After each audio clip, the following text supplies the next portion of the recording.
Hello everyone, in this video we are going to take a look at Java abstraction example. Now you know abstraction is an important topic in object-oriented programming. In this example of abstraction in Java is using an abstract class. So an abstract class is a class that cannot be initiated on its own and must be extended by another class. The abstract class can provide a general implementation of a set of methods while allowing the subclass to provide a specific implementation. For example, consider a new abstract class called shape. We can say abstract class shape.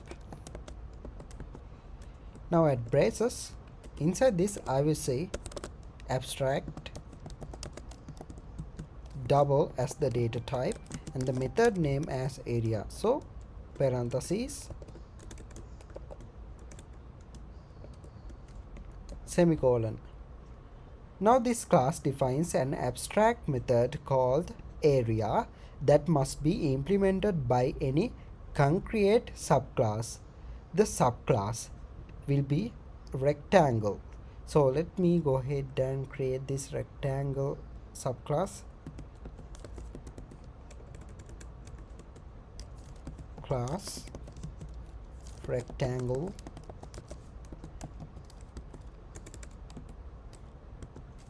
and then we are going to use the keyword extends shape. Now this rectangle class can provide its own implementation of the area method. Now here inside this we can say private double length, and then the next one I will say private double width, and then let's go ahead and create the constructor for this class. I will say rectangle.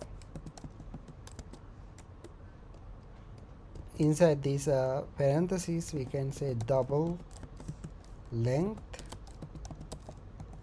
the next one double width, and after that we can add braces. Inside this I will say this dot length is equals to this argument that's coming length. So this dot width, this one equals to this argument width. Alright, the next thing we have to do after this constructor, I'm going to say override method. This is a override method. That means we are overriding this area abstract method. We can say double area parentheses, and then finally braces. Inside this we can say return length multiply by width. That's how we can get the area of a rectangle. That's why we are doing this mathematical operation here. And then all we have to do just reuse this rectangle. For example, in this hello world I will say rectangle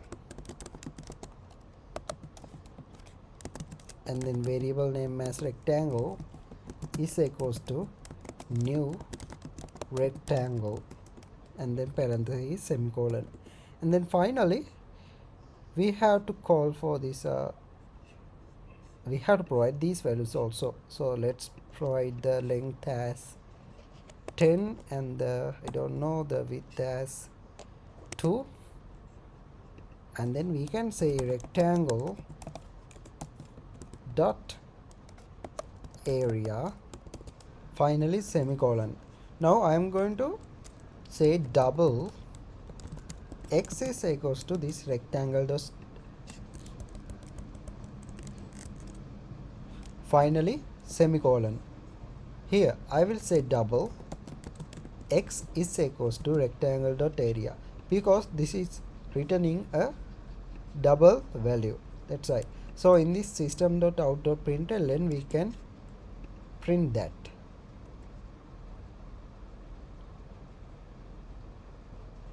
Alright, we got 20.0 here. In this way, abstraction allows for defining the common behavior of a group of related objects in a single class, while still allowing for creation of specific objects with unique behavior.